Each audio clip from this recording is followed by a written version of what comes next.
So if you've watched my previous video from last week, I introduced a concept that, as far as I know, is brand new.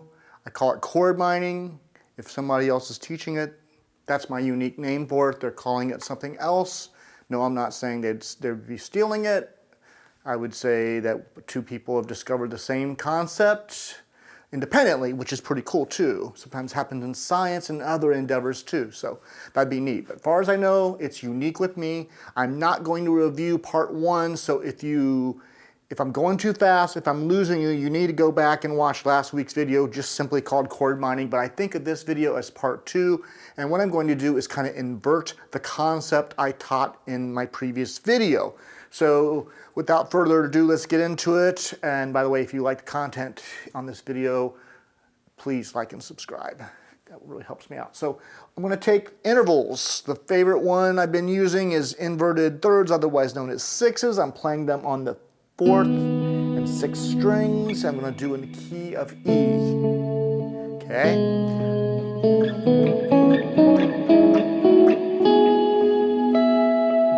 I just added a little note from the E, the key of E. There, pretty cool. We're going to do that with open E strings. Right there.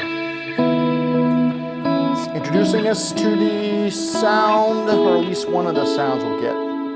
Now let's take that open E we're playing on the 1st string and let's play it on the 2nd string, 5th fret. Yeah, it's not as efficient. Point is to learn new fingerings. That frees us up for other keys and gets the concept under our fingers. Check that one out. So that's E. I can't reach any farther and hit that one. Have to go open for sure. Let's do F sharp. There's an F sharp on this 1st string I'm hitting. Right there. With that interval, I can reach the F sharp. So I got 2 F sharp options. Pretty cool. Let's try G sharp. So there's a G sharp there, and there's gonna be a G sharp here when I get out of reach of that one. It's right there. So So there's my A. I'm going to grab the A there and start descending. I'm going fast because I've already showed you this stuff. And you should have watched the previous video. But isn't that beautiful? I'm inverting the concept, okay? B.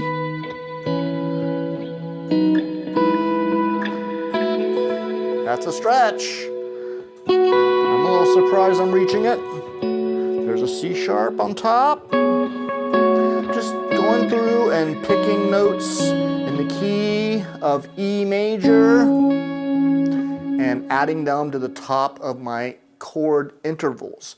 And I'm only playing string trios at this point. We can fill in the gaps with other notes of the scales to get fuller chords. So just, you know, like I was doing, I might bar that.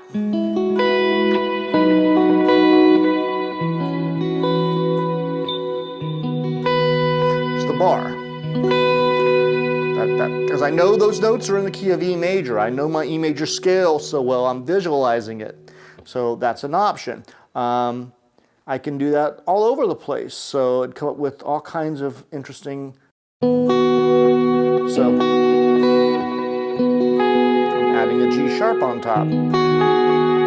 Okay? Where I have that F sharp here. So you can add a G sharp. All right? So you start filling in those gaps. Wish I could play that one. Wow, that's one of my favorites. From last week I talked about walking bass lines instead of the moving those around as part of part 1's video. So that's the idea. What we're doing is we're taking concepts and using them to learn chords. I call the concept chord mining. You can think of mining as an exploratory process, right? And if you watch my very first video on this channel, I talk about practice being something that can become fun when we are creative. When we want to be, I said boredom is a failure of creativity. If you're bored, you're not being creative enough. And when you're creative, the key is to ask questions, is to question whatever you're learning. Question the scales, the arpeggios, in this case the chords, the chord shapes, the concepts, and I say, what if? What if I move that interval? You know, that's getting down too low for me to grab that one, but you know, I like the sound. You know, just keep asking what if questions. What if I add another note in the that's diatonic? You know, that's within reach, of course. It's the only thing I can be expected to do, right? What if I take that note and start moving it up?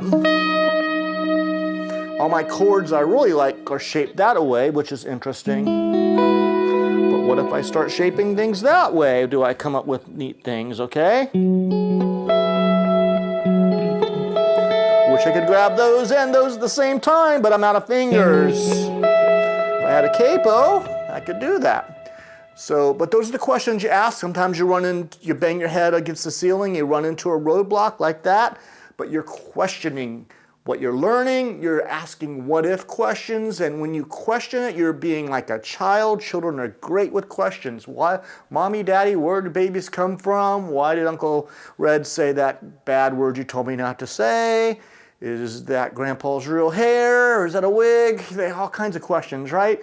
We want to become childlike, question the stuff we're trying to learn, ask what if questions, try them out, be a stunt man with it. You're on the edge of the cliff, but not falling, hopefully, most of the time. It's fun, it's exciting, it's exploratory. Boredom is a failure of creativity. You can make practice and learning fun if you can learn to have this playful attitude, this playful mindset that plays with the instrument, that plays with the concepts.